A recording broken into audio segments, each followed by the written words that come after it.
That was a big psst today. That was kind of That was bassy. a giant psst, because you know what? We got this big, massive, like you could use this as a weapon. Yeah. Like you could use this for opening beers and self-defense. Murder. Yes, murder. All right. That's old school, man. That's old school.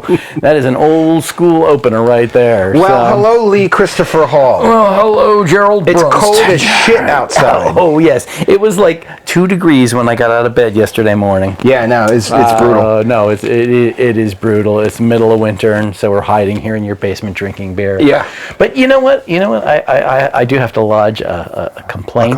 A complaint. You're going to complain. I am going to complain. In whiny January. Yes, It's actually February now. It's actually February now. Yeah, you're right. It is February now. But no, my complaint is you said, come on over tomorrow. We'll record. Yeah. And then we'll you guys stick around. We'll have dinner. Yeah. Okay, cool. Yeah. And then I got here and you're like, oh, help me move my weight set to the attic. Well, you know what? Actually, it was help me move my couch upstairs. But you told me that. Well, ahead of you time, know yes. what they say. What? Friends help friends move. Real friends help friends move bodies. So you're not a real friend yet, but who knows? You never know. You never know.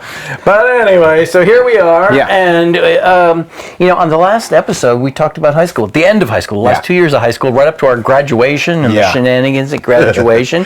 A reminder. We went. The flaming robe. Yeah, the flaming robe. And that cut head. There was lots of blood and fire. And so it was kind of like a horror movie. Yeah, like Carrie. Kind of. Yeah, Just exactly. need some pig's blood to come down on somebody. Yes. Would have made it. That was the only thing we didn't have was the pig's blood. Yeah. But anyway, so 1978 to 1982, we were in high school in Whitehall, Pennsylvania. We graduated in June of 1982. Home of the Zephyrs. Home of the Zephyrs. And a whole lot has changed since then. Yeah. And so today, we're going to talk about all the changes that have taken place since 1982, 44 years ago. Yeah. Imagine that, 44 years ago. Yeah, all the shit that doesn't exist anymore. Or didn't exist back then and exists now. Yeah, exactly. Oh, there's a lot. But before we do that, we had fun yesterday. Oh, we had a blast. We had a blast. We took the metro down to Tyson's Corner, which is where the big mall is and everything. And they have a new venue there called Capitol Arena. Tyson's Corner, Virginia. Yeah, Tyson's Corner, Virginia. A venue called Capitol Arena. Yep. And we saw a play. Yes. A musical play. Yes, we did. A really good one. Mm-hmm. And it was called Kinky Boots. I know. And like when you said, hey, I want to get tickets for this thing and go, and we started talking about it, the selling point to me was we're going to go see something kinky. And I was like, yeah, I'm in. Okay, sure. Also, that's I cool. have to say that there's another selling point there. What? Star Hill. The Star Hill Brewery and Brew Pub is right next door to the venue. Yeah, because they don't actually brew there. Right, yeah, they brew down by Charlottesville. Yeah. And Charlottesville? Yeah. Is it? Okay. Yeah, Oh, yeah. You're right. Okay, I'm thinking about something else. Croson. Yeah. Croson. Okay. Croson? Croson, yeah. Crozet. Yes. It's just outside Charlottesville. Croson. But anyway, so we went to the brew pub. Yep. We had some beers. Really good beers. We had some really good beers. Then we went to the show. Yeah. Show was awesome. Fantastic. It was fantastic. I said it was it was like if Chitty Chitty Bang Bang and Rocky Horror Picture Show had a baby. An illegitimate baby. Yeah, this would be it. This would be it, because it was really a great show. And speaking of the 80s, I mean, back when we graduated, all the music was done by Cyndi Lauper. Yeah. The Girls Just Want to Have Fun. Yeah, the score was written by Cyndi Lauper. And it was great, real good music. Really good. And the performances were real good. Were awesome, yeah. If you get a chance to see that. Oh, yeah, if that comes to town, you got to go see it. You got it. It's real good. Yeah. Real good. That was good. Yeah. And, well, honestly, it's been a good week because we had a delivery from a friend. Oh, right. Yeah. Right. I forgot to bring them down. I was going to eat one now, but I think we'll just eat some later. But Frank DeShank, the illustrious pal of ours up in New York City, he texts me and says, I'm sending you a package. Real kind of cryptic, right? Because that's how Frank is. And I'm like, okay, I'm not going to ask too many questions. About that. Well, I don't want to ask too many questions because what if he doesn't send me? He gets mad and doesn't send me the package, and then I'm bummed out. But I'm like, okay, he's sending me a package. This is cool. Yeah. Making sure he would verify the address. He asked me. Remember, he had the postcard on. Oh yeah. The postcard was great. Yeah. When he was in England, Yeah. and so I said the postcard got here. We talked about it on the podcast, and you got the right address. Yeah. Okay, I'm sending you a package. Okay. So the big storm hits. Yes. And he's texting me back. He's all pissed off because he tried to send the package right like the day after the big shitty sleet storm that we're still dealing with here. I was hiding down in South Carolina. Yeah, you were down in Charleston. I went down to Charleston. But he's hung out. Went to breweries. He's 2 days he tried to get this package sent, and there was nobody at the post office to send it. And he's like, he's gonna kill it. Finally, he sent the package, and we just got it the other day. And what did he send us? He sent us donuts. He sent us donuts, and why? Because coming up on Fashionat Day. Fashionat Day. Yeah, well, and anybody who has listened to us talk on occasion will hear of my love of donuts. Right, you're Mr. Donut. I am Mr. Donut. I cannot pass up a donut. And I have really appreciated the donuts that he sent us 2 dozen, a dozen for me and a dozen for you, which is really cool. And he made them himself, him and his sister. Yeah. Elaine, they made them. He was visiting her and they made them. And he sent them, and because we used to always have fun with Fashionat Day. Frank and I, we always celebrated Fashionat Day. It's celebrated, it's a Pennsylvania Dutch holiday, in case you don't know. Not a holiday, it's a Pennsylvania Dutch thing. It's based on Shrove Tuesday. So it happens on Shrove Tuesday, which has just occurred. Right. We're actually recording this before it, but when we release it on Friday, it will have just occurred. And the thing is, this is kind of some weird time warp. Great. Yeah. But what happens is on Fashionat Day, if you're the last one out of bed, you get called to Fashionat, and people would kind of your family goose on you for the rest of the day. But then you get to eat donuts. Then you get to eat donuts. It's donut day. It's donut day. Yeah, it's great. Do you remember when we were actually in school? They always on Fashionat Day they would serve a donut for like dessert. Yeah, right, with lunch and stuff. Yeah, it was cool.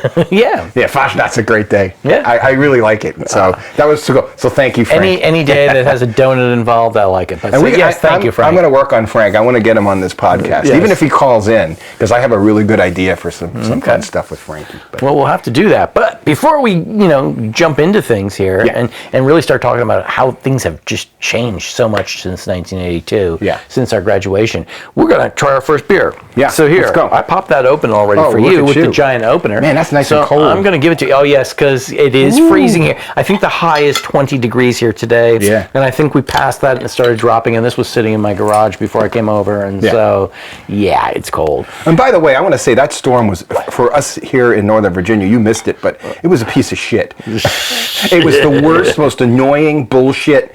6 inches of sleet. Yeah. Give me a break. That's bullshit. Well, there you go. Cheers. So Yuengling Traditional Lager is what we're trying first today. Okay, and it is only about a 4.5% ABV. Right. 12 on the IBU scale, so pretty low. Pretty low, but for lagers, lagers tend to run between, I think, 15 and 30. Let me check my note here.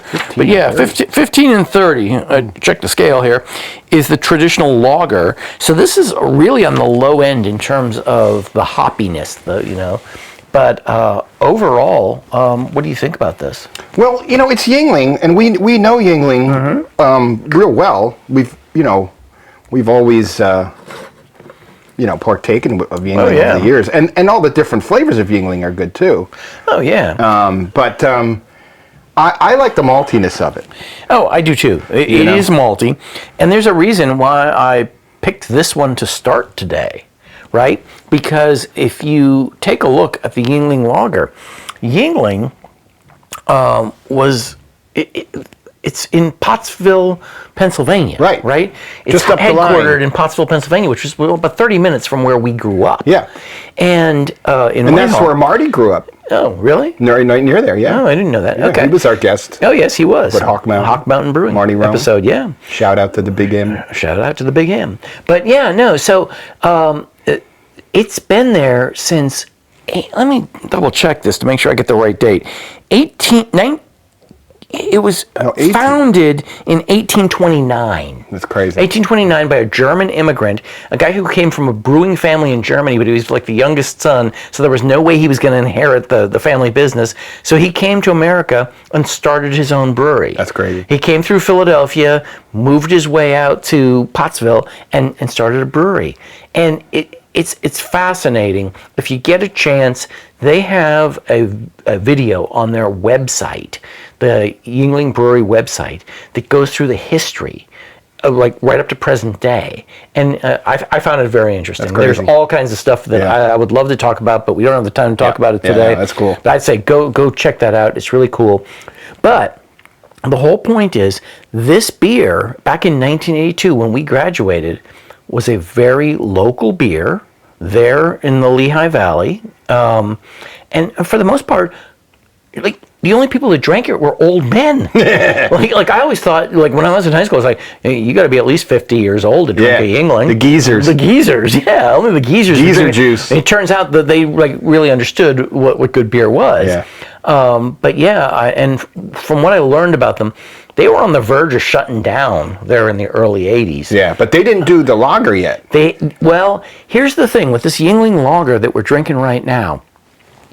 This was an old recipe that they revived in 1987, and it really kind of turned things around for them, and it was when craft brewing was really kicking in. Yeah. But I mean, they had been around, like I said, since the early 1800s. They had survived Prohibition. The Civil War. Pre-Civil War. That's crazy. Yeah, I mean, they saw, as a family, and it's a family-owned business, they saw a lot, right? Yeah. And, but what the old men were drinking when we were growing up was basically Yuengling premium beer, is what it was called. Yeah. And I remember seeing those cans. I remember that, yeah. But it's basically a Pilsner. It was a Pilsner. So they brought this out of, they resurrected this recipe for their traditional lager in 87, and it really took off. And I remember, because by that time I had moved to DC, it was past college, right? Yeah. And I started seeing Yuengling on everywhere, tap, everywhere. And started seeing it showed up at the grocery stores. I'm like, Yuengling? What? Are you kidding? That's that beer. But it was like, oh my gosh, this is good. Yeah. So what do you think of that? Hang on. Talk to me about that. Okay, well, the maltiness is always good. It's got that malty kind of taste going on. Yeah. I mean, it's just a good solid beer. Oh yeah. You know what I mean? Like a good solid lager. It's got that nice color. It's almost copper. Well, yeah. It's classified as an American amber or red lager. Yeah. It's really a nice color. It's a great lacing. Color. I mean, this is as good as any craft brew, but it's on they make it on a larger scale. I mean, I got to hand it to them. This recipe though saved their asses. Yeah. And then they went off and made Chesterfield Ale. Well, yeah, they have all kinds of stuff. Yeah, they have the black and tan, which is good. And they've got a lot of, a lot of good beers out there now. And it went from just like a local beer, a local regional beer there in Pennsylvania to exploded, and now it's available. It's a great story though, Oh yeah. And they survived. Remember, we talked about this before. They survived Prohibition by making ice cream. Oh yeah, Yuengling absolutely. Ice cream. There's stuff in that video that I talked about that's on their website where they're showing pictures of when all of a sudden alcohol became illegal in the U.S.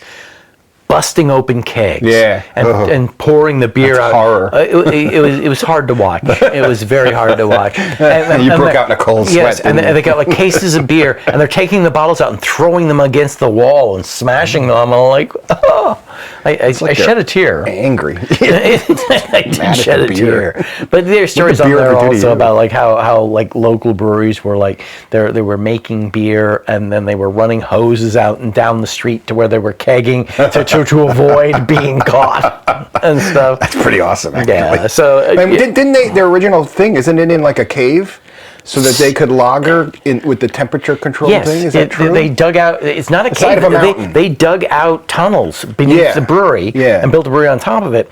But here's some things just from this video that I'll talk about very briefly. Why this original immigrant chose that area. Number one, if you look at the hills and the mountains right there around Pottsville, it looks a lot like Germany. If you've been to Germany, the landscape looks a lot like Germany. Yeah.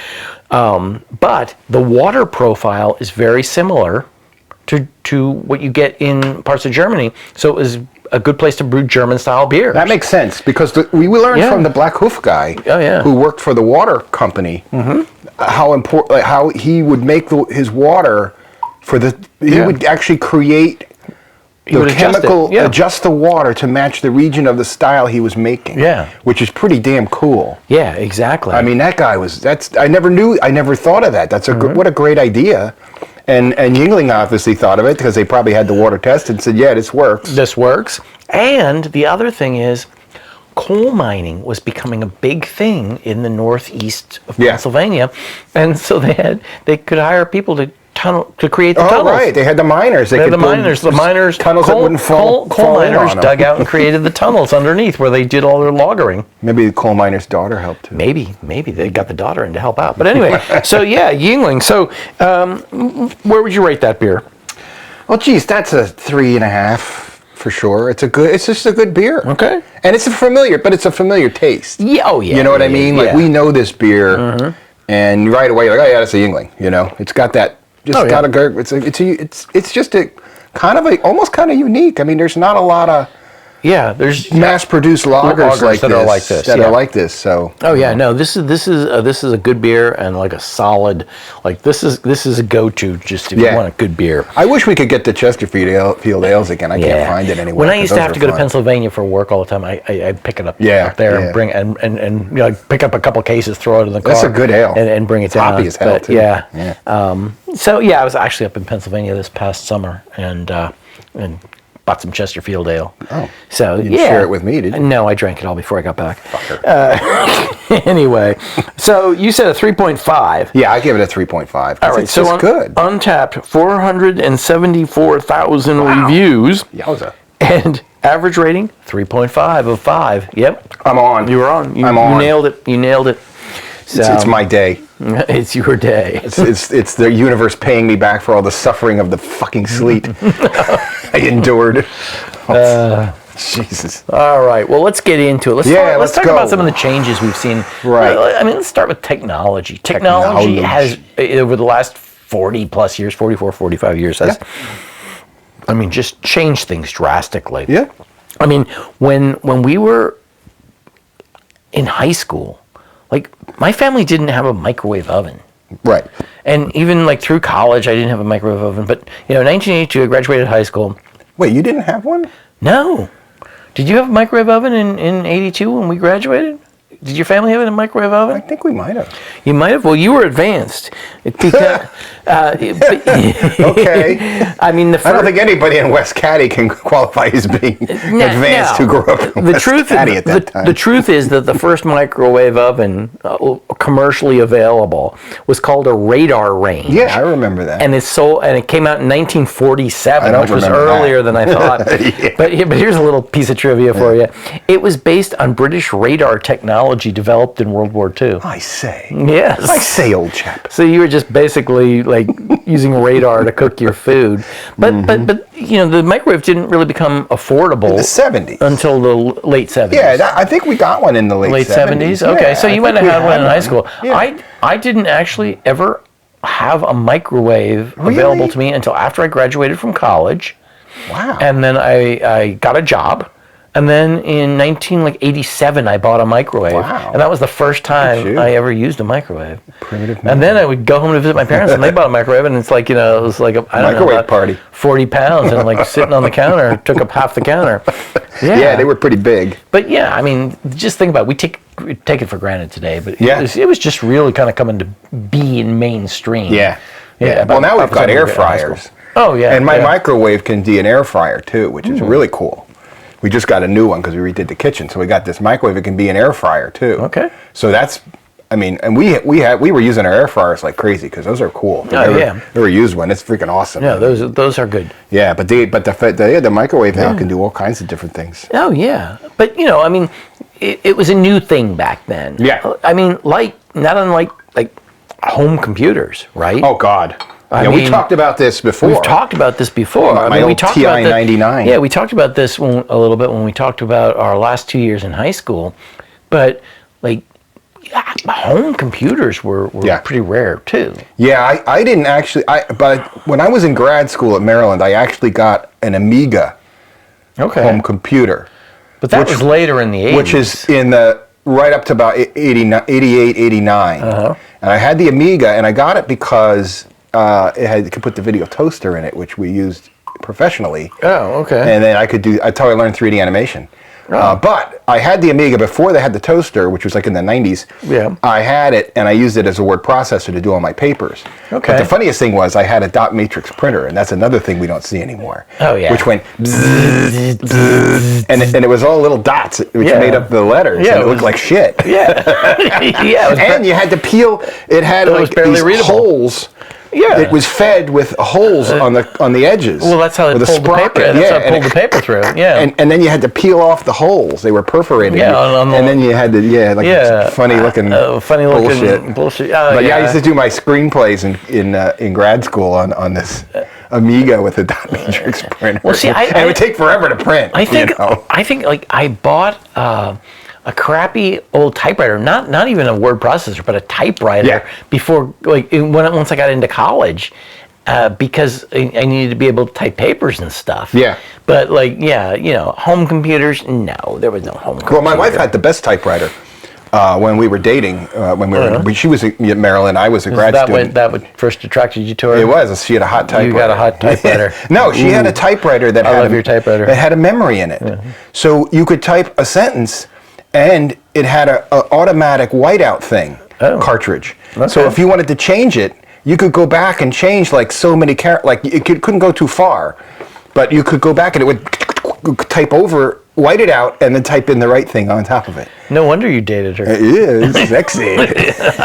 Oh, I'm digging your typewriter. Look at that. It was cool though, man. That was a game changer though, because then I could thanks to our great typing teachers. Oh yeah, Whitehall. I could type. Oh, I could type. And man, that thing saved my ass. I could type. Yeah. That was one of the best skills I ever learned. I thought it was ridiculous at the time, but it was useful. It became useful both in school or college and in work. Yeah. So, and this brings up another thing too. When I was at Maryland, there was a computer. You could go to the library. Yeah. And you could use the computer there, but it was all MS-DOS. Oh yeah. And the login, command lines, the command line login for your account was like, I'm telling you, I'm not shitting you, it had to be 200 characters. Oh yeah. That you had to type in just to log in, and I was like, no, I'm not doing that. I'm going to use my wife's hot typewriter instead. Oh yeah, no, you had to plan ahead because it was going to take you half an hour just to get logged on. Oh my God, it was so funny. Yes. It was just ridiculous. Yeah. And then of course we have Apple computers came around. But I mean, when did Apple come on the scene? I want to say it was in the 90s. I think it was in the earlier 90s. Yeah. Or maybe late 80s. I didn't look this up, but I think it might have been right around there because my mother-in-law had an Apple computer. They had one there in Jersey, and it was like, well, this is a nice computer. And then I started using it professionally. I started using Apple stuff, to edit videos in the 90s. So. I think I first saw an Apple computer. It was pre-Mac. It was something else. It was. I can't remember the name of it now. Apple. I forget what it was. But the original Apple. The first time I saw an Apple computer, I think, was in about 1990. No, 88. 88. Yeah, 88. It was the 80s. It was about 88. Yeah. And then what happened was Apple. They had their own operating system, right? Yeah. And it wasn't very good until OS 10, which came around in the close to 2000, I think, the late 90s, and that was based on Unix. Yeah. And that was a game changer. That was a great operating. Yeah. From that point on, Apple's operating system just kicked the shit out of everything else. Yeah. Because it was based on Unix, and it was a good language to base it on, and it didn't crash. Yeah. And it was good because before that they were a bit crashy. Now, what Apple also did was started making really good hardware. Because I got Apples running today that are 15 years old, and they're still running. Oh yeah. And they're just built like tanks. Yeah. But I mean, none of that was available to us in '82. I mean, when we graduated, like we had a chisel and a tablet. And a tablet. Yeah, exactly. Gonna chisel out my paper. Exactly. For fish. Yes. But that leads me to the internet. Yeah. I mean, the internet didn't show up until the early '90s. Right, and it didn't really get commercialized and start to catch on until 1995. Yeah. So like when we were graduating from high school, if you had to like research for a paper we were writing, you had to go to the library. Yeah. And, use the card catalog and the Dewey Decimal System and the microfiche and all that kind of crap. Microfiche. Yeah. And then, sounds like fish had a little mini-me, like microfiche. Microfiche, yeah, exactly. But, you know what? It's kind of funny because I remember hearing one of my kids, like this was I don't know, 15 years ago, because they're all in their 20s now. But so maybe it was like, I don't know, 10 years ago, complaining about how hard it was to like have to get online and like do this research to write their paper for school or whatever. And I'm like, oh my God. And that's when they heard when I was a boy, you had to go to the library. You had to get up 2 hours before you went to bed. Right, and walk just to qualify to go to the library. And walk uphill barefooted in the snow to get to the library. In the snow and lava. Yeah, which was on top of the mountain. And then use the Dewey Decimal System. And you had to bribe a mule with sex. Yeah, exactly. Just to get into the library. And they're like staring at me like, what? Yeah. What are you talking about? Like, I did a search on this and it looked like took 10 seconds to return the results. Well, remember, at first it was dial-up. Oh, and yes. remember we had a couple of choices. We had AOL, America Online, which when we lived in it was right here. It's just down the road. It was right down the road. Yeah. And so that big campus was there, and it was a big, sprawling thing. Now it's just taken over by all kinds of other companies. Oh, yeah, that building was torn down. Yeah, it was, yeah. Because now it was replaced by a bunch of data centers. Yeah, data centers and a defense contractor over there, too. Oh, Raytheon's. Raytheon took over all the newer AOL buildings that were built behind it. Raytheon is in there now. Yeah, so... But the original building... that AOL was in out there got torn down, and it's a big data center. Yeah, but I never signed up for AOL. Really? I went with the local one. What was the local one? So this is going to tie into the rest of this too. Okay. So remember there were you could rent videos. Yeah. First it was VHS, and then eventually it was DVDs. Yeah. And there were a couple places to do that. There was Blockbuster, but there was also a little local place called Errol's. EROLS. Yes. Errol's. Was where we would go and get DVDs and stuff, and it was a cool place. VHS, and then eventually DVDs. Except at some point they said, "This is a dumb business. We're going to just sell internet." Yeah. So Errol's was your dial-up. We paid, and Errol's was cheap. It was like $13 a month. Well, Errol's actually, I guess they were like right on top of it because they started out here in the DC area as like it was a television store. You go there to buy a television, and then they got into. They just kept shifting. Yeah, then the video market emerged, and they went into that. Yeah. And then apparently, I didn't even. They sold dial-up. Yeah, they sold dial-up. Yeah, and they closed all the video stores and just did the dial-up, and then when broadband came, that was the end of them. But I guess he had made plenty of money by that point. Yeah. But it's funny because I mean, I have to say that in about 95, 96, I was talking to somebody at work, and they're like, "Oh yeah, I've got internet at my house, and I've got my personal computer." And I'm like, "Well, what do you do on it? What Porn. do you do?" No, it was like, "Oh, well, I've got this program where I've got a spreadsheet, and I track all my expenses, and I've got, and exciting stuff." It's like, okay, well, all right, but. I'm not going to spend thousands of dollars because things were pretty expensive at that point in terms of computers. Yeah. To do something that I'm doing on a piece of paper right now, right? And I get my bill at the end of the month and I pay my credit card or whatever. But yeah, I eventually wound up, because at work they eventually gave me a laptop, and so I got dial-up at home because I could now like do some things from home or whatever in the evenings. And now that I had, I got AOL. Yeah.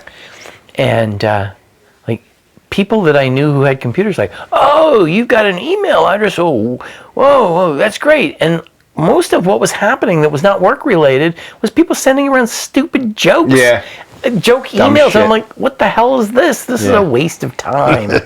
But anyway, I'm sounding really old right now. But I mean, it's become very useful. But the real thing that made it most useful, the evolution of the phone.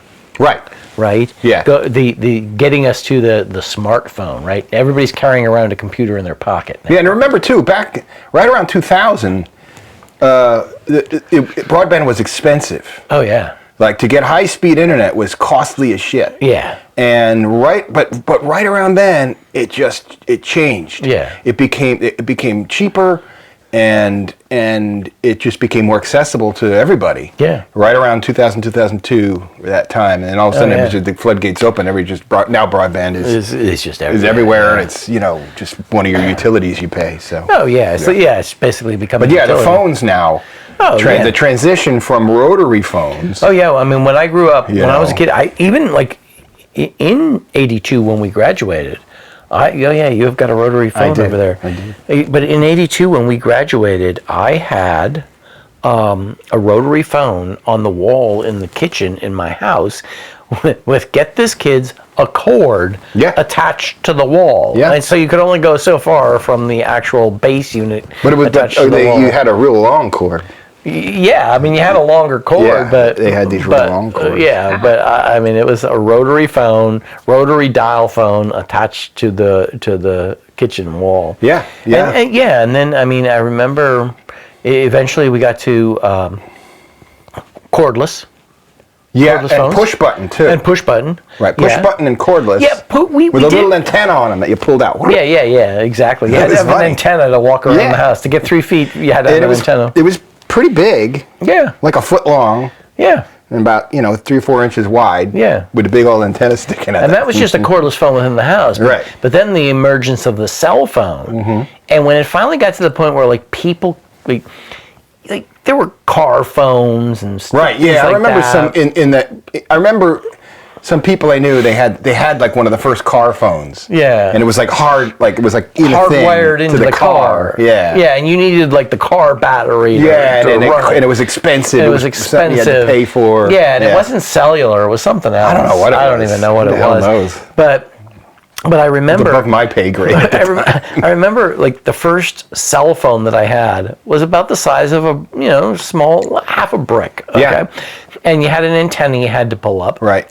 And you had a certain coverage area, and if you had roaming, and you went outside your coverage area, then whatever area you went in, there was a map, and you had to enter a code. Oh, right. It was like, okay, now I'm in this area. Because I remember like driving from here in Virginia to Pennsylvania to visit, and like I'd have to go through 3 different zones and enter codes along the way to have coverage. Well, that brings up long distance. Long distance isn't a thing anymore. Long distance back then, when we had the old phones, and you paid by the minute. You paid by the minute if you were out of your area code. We talked about this. We got in trouble with our parents all the time because we were running up bills because you were you were calling long distance, and I was calling my wife before she was my wife long distance before I moved to Maryland. Oh yeah, and getting in big fights with my parents about paying this bill. Oh, the long distance bill. Yeah, Jesus it's Christ. not a thing anymore. And then payphones are gone. Oh, payphones are gone. Yeah, payphones were cool. Yeah. And I had a friend who hacked a payphone. He took it off the thing and then hacked it so he could make calls from college. That is cool. I met him later in life, and I was like, dude, you hacked a payphone? Yeah, I was in college, and we couldn't afford it, so we just took the payphone, and we figured out how we could just get it for free. Yeah. We put it back up there, and everybody's using that payphone and call anywhere for free. So here's a trivia question for you. When did the first iPhone come out? iPhone. Because it seems like it's been here forever, right? Yeah, but 2005? 2007. 2007, okay. 2007, the first iPhone came out. Because I had flip phones. Yeah. The little flip phones, and they really didn't do anything other than make a call. Yeah, they made a call. That was about it. Yeah, I think some of them had like shitty 8-bit games on them. Yeah. Stupid shit. Like Tetris and stuff like that. Yeah, it was just awful. But I mean, the iPhone, we think about it as, or the smartphone in general, we think about like that's been around forever. Well, first we had iPods. Oh yeah, which we'll get to when we talk about entertainment. Yeah, well, let's talk about it. I mean, entertainment. The iPod, because when we were in high school, we had just transitioned from vinyl and 8 tracks into cassettes. Cassettes, right? The cassettes were a big thing. And then the Walkman. We had a Walkman, right? The Sony Walkman, where you put the cassette in and you walked around. And you could actually carry it around and listen to music and stuff like that. But yeah, I mean, think about that. When we were graduating, the the state of the art technology was the Walkman. The Walkman, yeah. Yeah, you could walk around with your cassette tape. And cassettes were very hissy and noisy. They had a lot of noise in them. Oh, yeah, and they often would unravel and all kinds of dumb shit. All kinds of but you could make cool mixtapes. That was fun. We did that. True. And we did that. I would record. Because you could record. I'd record radio shows, and you would do it too. Yeah. Bob Ross's Power Rock, man. And then you could make mixtapes and stuff. But and then we would. I know that some of our friends, Elmer and some other guys, would record Power Rock. Yeah. And then we'd swap. Yeah. If we missed it, can I get yours? Because I missed it. Yeah. And you'd pop it in and you listen to Bob Ross's Power Rock, all the new punk stuff coming out. Oh yeah. That guy I wonder if he's around anymore. I love that guy. I don't know, but somebody would tell us, please. That was cool. But I mean, think about it. Then I think the next thing was the CD. The CD was next, yeah, and that was a game changer. Because I remember this was in college. This was like junior year in college. Yeah. My roommate, John Broshak, Johnny who's been on the show. Yep. He came back. He stopped at a friend's apartment or something, and came back and he's like, he's got this DVD player. I'm sorry, not DVD, CD player. CD player, yeah. And it's amazing. The sound quality is amazing. I'm like, what is it? He's like, it's called a compact disc. Yeah. And that was that was cool. What? That was 90 or that was 84, 85, somewhere in there. That's early. I didn't see a CD. I mean, I was still buying cassettes in grad school in 88 and 89. Yeah. Well, I think the friend was actually a neighbor. Oh, no, I take it back. I was buying CDs then, yeah. In 88, 89. Yeah, that's true. Yeah, you're right. I mean, 84 was still a little bit early. Because when he was telling about it, I hadn't even heard of it yet. And he was telling about it. But I think this was like a neighbor of ours who, I won't say the name, but I think he had a source of income on the side. Oh. I think I know exactly who you mean. Yes, he had a source of income on the side that we won't talk about. Yeah, didn't he run that business out his window? No, it wasn't that guy. He ran a business because occasionally we would have a knock on our door in the middle of the night, and it's like, 3 doors down. You're looking for the guy 3 doors down. That's not us. Anyway, okay, now I don't know what this one is. You have to tell me later. We'll tell you. I'll talk about that later. Okay. But it was, and then we had the radio. Let's talk about radio. Radio was the big thing. Oh, yeah. We listened to radio because that's what, before we had these, even before we had 8-tracks and stuff, we were even vinyl, you had radio, and that's how you learned your music, right? Yeah. But we had AM first. We didn't even have FM yet. Until the 70s, it was until we were right about when we were in high school. I think so, yeah, because I used to. I remember the transition. I was building. I said before I used to build train sets in my basement. Yeah. HO train sets. Yeah. And I remember first getting an AM/FM radio and then listening to FM, going, "What's that?" But I'm hearing Fripp and Eno and all kinds of shit you never hear on AM radio, and the DJ's like, "Yeah, man, we got this next record. It's really going to be great." They were all like, almost like they were all stoned. Well, they were all it was the Wolfman Jack. It was kind of like Wolfman Jack, but it wasn't. It was cool. It was more chill. It was really chill. But the thing I remember is my parents had this was like when I was growing up, they had a radio that would sit on the counter in the kitchen, and they would listen to FM. It was all old people music. It was all like big band 40s swing music, and it was a lot of news and like news radio, big band 40s swing. And then when we were in high school, that's when a transition took place. Maybe because it went stereo or something. Yeah, I think because it went stereo, and a lot of the stuff we listen to now is transitioned to FM. Yeah. And the stuff my parents went over to AM, and now they're listening to AM. And that kind of makes sense because the older recordings are mono. Yeah. And AM is mono. Yeah. FM is stereo, so your newer shit is going to be on the FM one. So that kind of makes a little sense. So this transition took place right around the time we were in high school. Yeah, wow. Yeah. That's crazy. Yeah, it was. That was good though, man. I really liked listening to the radio FM. Oh yeah, and the other thing that happened like right there, 1981, when we were in high school, right before we graduated in '82, the emergence of MTV. Yeah, right. All of a sudden, music videos. That was just something else. That was just something. And then we had DVDs coming around too. DVDs came around right after that. Yep. So instead of going and renting a VHS, you went and rented a DVD, which looked really good. And you had to get a DVD player. And I remember also with the CDs, we had the 5 disc changers. Which made you like a mixtape of 5 different DVDs. Yeah, because you could mix just it around, randomly mixed. That was cool. You like, what 5 are we going to put in tonight? But that didn't come around until what, the late 80s, early 90s. Yeah, because I remember when we were still over in Ashburn Village. Yeah. We all had the 5 disc changers, and that was like what? That was 89, late 80s, yeah. No, actually, no. We started in 90, so it was right around 89, 90. Yeah. Oh, yeah, because I moved to Ashburn Village in 93, so it was around then, yeah. Yeah, it was around then. We had those, and then those were cool, though. I like those. Oh, yeah, but this big difference from, like, 1982, we're walking around with a Walkman, and, like, you have high tech. I know. You got a cassette tape and a Walkman. Yeah. Well, now we just got streaming everything. Now everything is streaming, which is great. I mean, it's not good for the artist so much, though. No, it's not good for the artist, but... Because they don't make as much money. When you're selling product, vinyl, 8 tracks, DVDs, that's a physical object you pay good money for. That's probably why it generates more money. Why concerts have become so expensive. Because like you got to make your money somewhere, right? If you're a bunch of assholes. So well, yeah, there's lots of that. And they got all these bots buying up all the tickets, and then they jack the price up. It's sold out immediately. Like you try and see any of the big acts, you're going to have to go through a third party because they have the bots that just buy them all up. You can't get in there. Computers and the internet aren't really all that great. Yeah, no, not in that case. Yeah, but last thing on the technology front, because my glass is empty, and we got to get to another beer. Driving. Yeah. I mean, getting around. So real quick, I heard a talk about this, about how male brain versus female brain, right? Mm-hmm. And male brain has evolved to be able to. Reason the guys don't want to ask for directions. It's sort of explaining that the male brain. We're dumb. The male brain evolved to go out and get stuff and had to memorize where it went.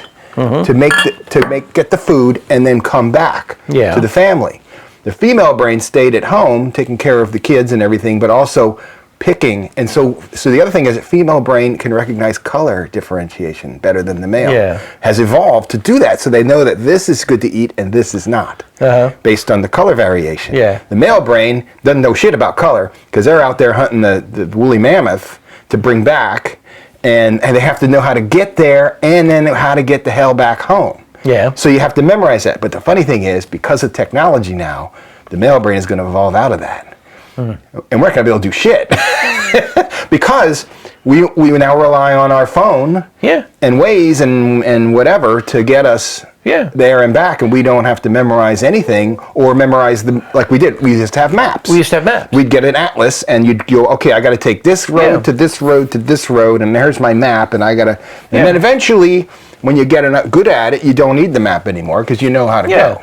Yeah. So like we're going to lose that. Yes, we are going to lose that. I mean, again, going back to 1982, I knew how to get to my friends' houses. I knew how to get to places I needed to go because I learned how to get there. Right. Now I just plug it into Waze. It makes your brain lazy in that particular task that you need to do. So but basically our whole lives have transitioned from kind of this, I don't know, this independent kind of ability to navigate things, do things, find things out, whatever, to we're so totally dependent on our phone. We're being assisted. If I misplace my phone, I feel panic. Yeah, right. Right. Oh, where's my phone? Where's my phone? Where's my phone? Shit. What do I do with my phone? Bad things are going to happen. Yeah. And real quick too. Real quick mention, we have Uber and Lyft now. We didn't have taxis before, right? So that's, and I think that's a good thing, especially for drunk driving and things like that. Because you just hop in a Lyft or an Uber and go, and then flying. 9/11 fucked flying forever. But even before, remember the old smoking? You had smoking sections on a plane. And young fellas and young ladies, you're not going to remember any of this. Because this was like that went away when we were still pretty. I mean, it was there. Went away when we were still pretty young. Yeah, but it was crazy. But because the first time I ever flew on a plane, I was in high school. I went on a trip and flew on a plane. But it has evolved, and it is so different now. Because I remember when I first started working and I had to travel for work, you'd get on a plane, and there's the smoking section in the back. You're in a long metal tube in the sky, isolated. No. Like, it doesn't matter that row 10 is not smoking. Row 11 is, though. So it won't bother you. Well, the shitty thing too is all the flight attendants from back in the day. Yeah. You have a lot of illness because of two things. They're in two carcinogenic things attacking them. First off, when you go up above the atmosphere, you lose the radioactive shielding of this planet. Yeah. So you're more susceptible to radiation in the air. And back in the day, everybody's smoking in the goddamn plane. So now you got the smoke, you got the radiation. You're hosed. Oh yeah. And again, that's one thing that is so much better in terms of everything is to have stopped that shit, and no smoking in restaurants here in the U.S., which is absolutely fantastic. I mean, that's which isn't like that in Europe. No, it's not. No, it's not. In Austria, there was a lot of smoking going on everywhere. Yes, there was. It's kind of like, ugh. Yeah. I'm not used to that shit. But I tell you, we could do a whole hour on nothing but the changes in transportation and so on and so forth. We can't because we have to try another beer here. Yeah, let's go. So our next beer of the day, we're going to go with another early entry into the craft beer market, Sierra Nevada Pale Ale. There you go. Cool. Take that and talk a little bit about what this beer is. I mean, while we were, 1980, well, we talked, 1982 we graduated. In that era, on a really good day, when we could scrape up almost $8, we could get a case of Miller High Life, and that was good beer, because a lot of the beers that in high school, don't do this at home, kids. We've had places we could buy beer, but it was all pretty crappy beer. Yeah.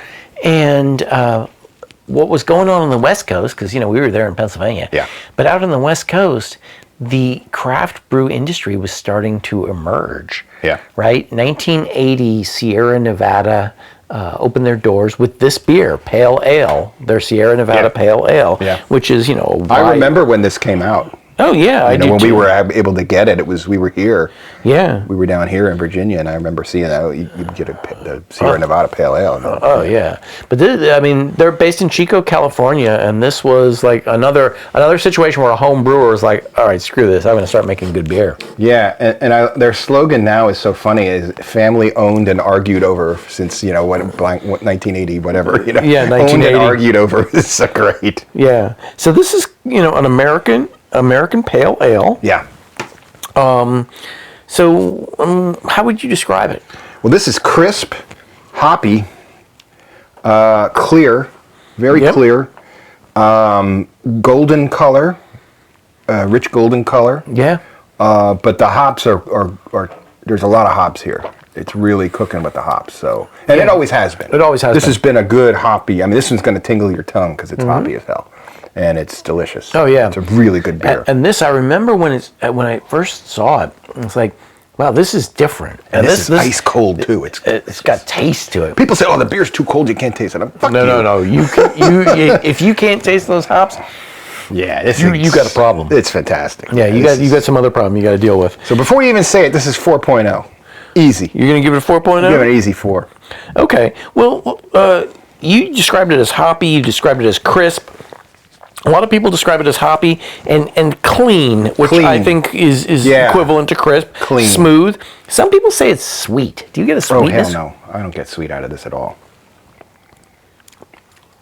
Nope. No, that's not sweet. I don't agree with that. Yeah, me neither. But I do find it crisp, clean, whatever you want to use, and hoppy. Yeah. Smooth, definitely. Beautiful color.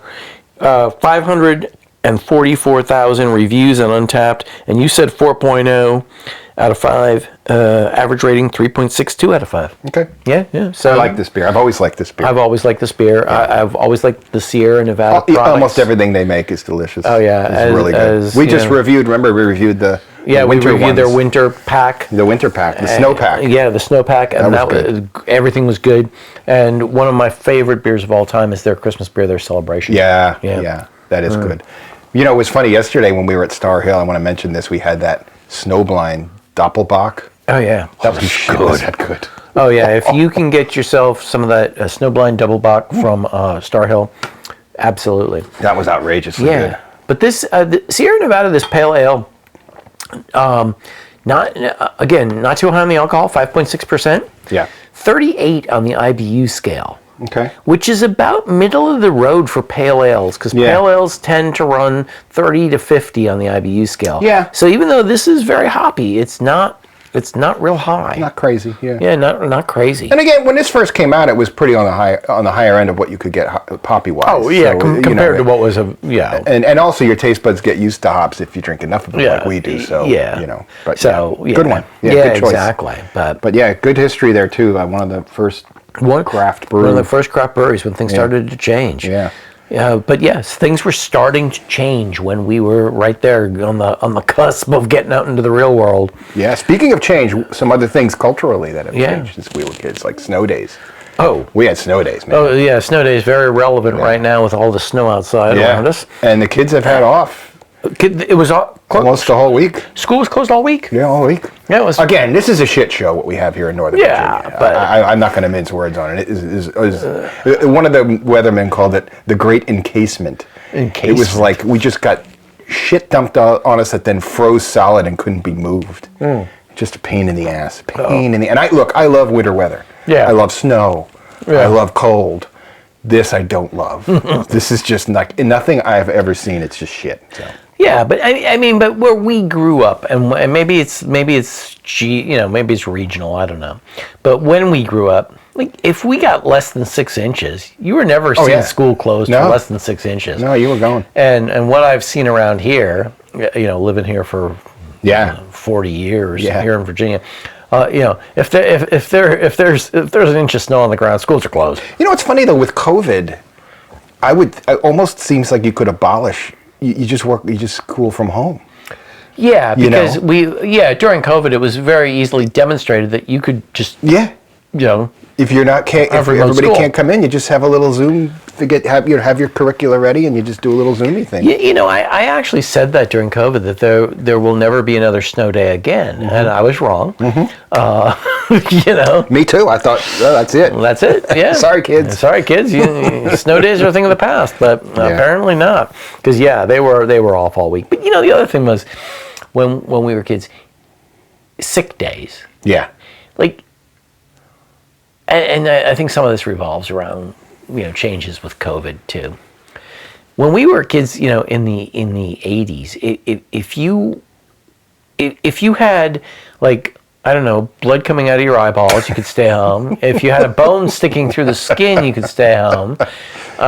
If you were projectile vomiting, you could stay home. Yeah. But I can't think of many other reasons to stay home. Well, I mean, you didn't want to have something that other kids would get. Strep throat or something. I thought you were going to say herpes. That's later. Oh, I guess not. No, you don't want that. Yeah, but yeah, you're right. It was different, but yeah, I mean, you there wasn't a lot of you're sniffling and coughing, you can stay home. Yeah. No, it was basically go to school. Yeah. Yeah. Well, parents wanted you out of the house. But things changed, and I think it's changed in general in society. Now, it's if you don't feel good, stay home. Don't get everybody else sick. So, but that's a big cultural change, right? Yeah, it is. It is. Yeah. And then social media and video games, kids staring at their phones all the time, and I know the schools are trying to deal with that. Oh yeah. You're not supposed to even bring your phone to school to class. Yeah. You have to leave it in the locker. Leave it in the locker or whatever. But then that leads to the other thing. There's a danger there because of the fucking school shootings that keep occurring. Well, because we're idiots. Because we're yes. And we can't protect our fucking kids by passing some good legislation. Yeah, I mean, let's go with video games first. We didn't even if you were going to play a game, I'll say a video game, but also like a pinball game or whatever, you went to a local arcade. Yeah, you went to the arcade. And people went and hung Spaceport. out. Spaceport at the Lehigh Valley Mall, yeah. Spaceport. People go there and they'd hang out. So there was a social element to it too. Because you weren't albeit a really nerdy one. But. Yeah, but but even if you wanted to go and you wanted to play a pinball game or a Pac-Man or something like that. Space Invaders or some shit. In between, you're actually talking to people, right? Right. But you're spending money. And you're spending money too, Yeah. That's funny. But you're spending money now, but now you're spending your parents' money for your internet access and your Xbox. Well, they still have places like it though, right down the road here from us.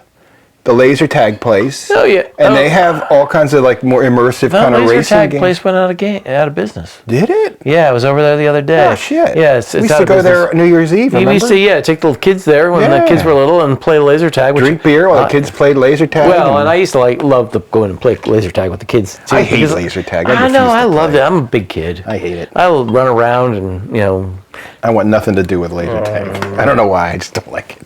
It's like that in golf. I can't stand. Not for me. But yeah, so in those days, even like if you were playing a game like that, there was a social element to it. Yeah. And we didn't have to deal with social media, like people like trying to look good.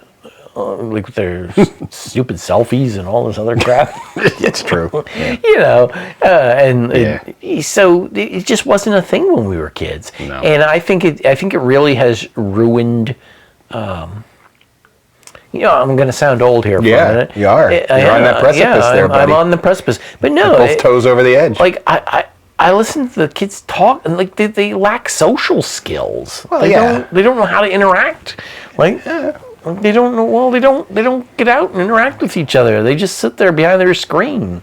Well, and the thing with social media too is that people will be far different behind the screen than they would to your face. Well, that's true. They'll be very bold and assholey on a thread, whereas if you're sitting in a bar with them, they're not going to bother to say that shit to you because you're sitting right in front of them.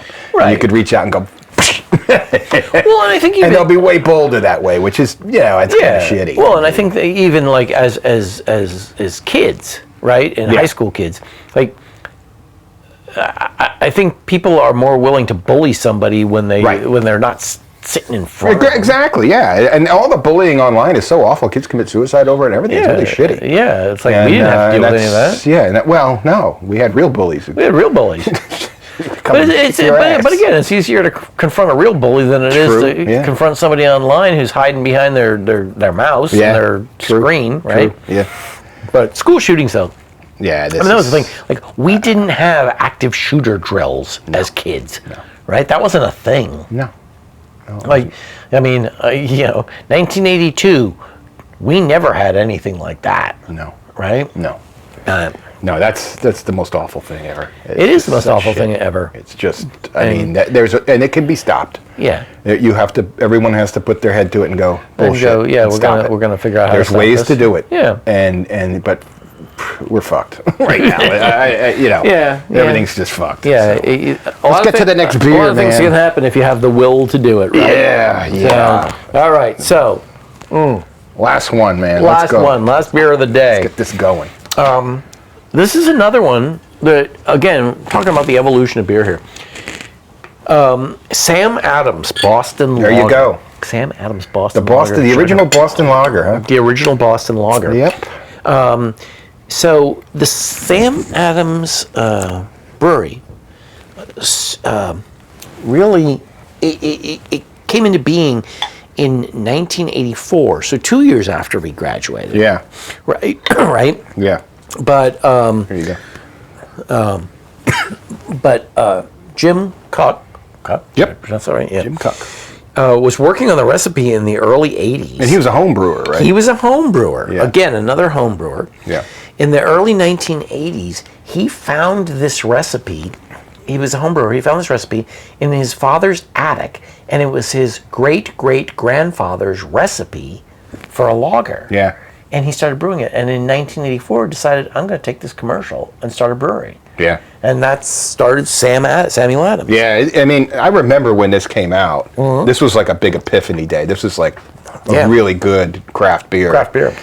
You know, being mass produced and just absolutely astonishingly good. So you think about this, around when we graduated in 82, you had Sierra Nevada starting up in 1980, right? And then you had Sam Adams in 84. Yeah. Right around the time But we didn't get Sierra Nevada here.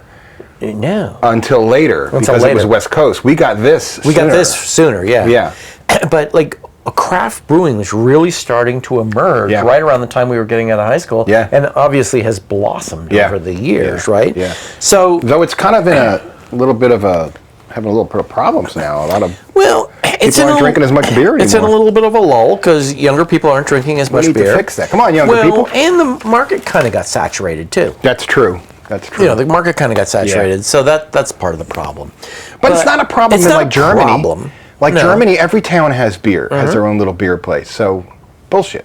I'm calling bullshit on that one. Yeah, I think part of the problem is like here in Loudoun County, where we live in Virginia, there's like 40 craft breweries. Yeah, we got a lot. And and some of them are starting to shut down because like you can only, sustain so much. The market can only sustain so much. True. But this Sam Adams, this is, as opposed to the Yuengling that was an American amber or red lager, this is an American lager. Yeah. It's lighter in color. Yeah, it's golden. It's still golden, but it's lighter in color than the Yuengling. Yeah. Okay. And it basically is a little bit hoppier too. I'm looking at this, where did I put it? The IBU on this is like 30. So this is a 5.0 ABV with a 30 IBU scale rating, right? Yeah. As opposed to Yuengling's traditional lager, ABV 4.5 and a 12 IBU. Yeah. So where Yuengling is at kind of the low end of the scale on IBU. This is hoppier. This is hoppier. Yeah. Yeah, this is definitely hoppier because this is at basically the top end, over the top end, right at the top end of the scale of what is a traditional lager. It's a bit shocking to me though, because it doesn't taste as hoppy as say like the pale, the Sierra Nevada or anything like that, which is hoppier, obviously. Well, yeah, I mean, but the Sierra Nevada was a 38 IBU, which is kind of in the middle for pale ales. Right. This is a 30 IBU, so it's lower, but it's at the top end of lagers. So, yeah. But what do you think of that in terms of how you describe it? You know, I've never thought of this, and maybe it's just because we've had other beers setting up my taste buds here, but there's a little bit of a smokiness to it that I never noticed. Smokiness? Like a very hint of like smokiness. That's interesting. Yeah, I got it at the end there, and I'm like, it's interesting. Oh, maybe yeah. It's the hops. Do you see what I'm saying? I do see what you're saying. A little bit of a smokiness that I never thought of. Okay. And it's been a long time since I've had a Sam Adams lager. I tend to like their ale a little better. Yeah. And they have so many other, winter, all kinds of fun, warmer, and all fun stuff. But I haven't had this in a while. But there was a little smokiness there that I never noticed. Yeah. But it's hoppy, not crazy, but it's hoppy. Makes me hoppy. Yeah, it's a again a nice golden color. Yeah. Almost to that, not quite amber, but a little bit. Yeah. So where would you rate it on a scale of 1 to 5? Well, I got to tell you, I gave the Yuengling a 3.5. I like the Yuengling better. Really? I like the Yuengling better. Okay. I think the Yuengling's unique maltiness, I think is I like it as a lager. I think it's unique and cool. Yeah. I'll give this a 3.2. Okay. I'm going to put it behind the Yuengling because I just think the Yuengling, and I'm shocked actually that I'm saying this because I love Sam Adams, but after having the Yuengling first and having this, I'm leaning towards the Yuengling a little better, so I'll give it a 3.2. I think I would agree with you. If I wasn't out of my mind. I think I would agree with you. 34,000 reviews on Untapped. This gets they're just neck and neck. This gets a 3.49. Yeah, a little just behind the Yuengling. Yeah, just behind the Yuengling. Like 1/100th of a point behind the Yuengling, right? Yeah. So yeah, they're essentially the same. They're rated about the same. Yeah. Yuengling has a lot more reviews. I like the Yuengling better. I do too. I mean, I do too. I'm shocked. Yeah, and I'm not just saying that because like it's a Pennsylvania. No. It's unique. It's a unique multi-flavor. It's just a cool recipe they got there. It works. It works real well. No, I like all three of the beers we tasted today. Yes. So, but like beer. I mean, the evolution of beer. Yeah. Since we graduated in 1982, if you think about it, here's a one for you. 1982, Bud Light was launched by Budweiser. 82? 82. Wow. To compete with Miller Lite. That's crazy. Yeah, they were. So Miller Lite was first. Miller Lite was first. Okay. And apparently, Budweiser was feeling the pinch, and so they launched Bud Light in 1982. So that was the state of brewing when we graduated. Yeah. But the like real emergence of craft brewing started in the 1970s. Really? Yeah, wow. 1970s. Basically, one of the it's credited as being one of the first craft breweries, Anchor Brewing. Oh, Remember Anchor Steam? Yeah, Anchor Steam. That's great beer. And they were brewing as early, I believe, as like the 1960s. Is it still around? I have not seen it in years, but I loved Anchor Steam. I loved Anchor Steam. Hell yeah. But they were one of the first, they were like recognized as one of the first craft breweries, and they were on the West Coast. Yeah.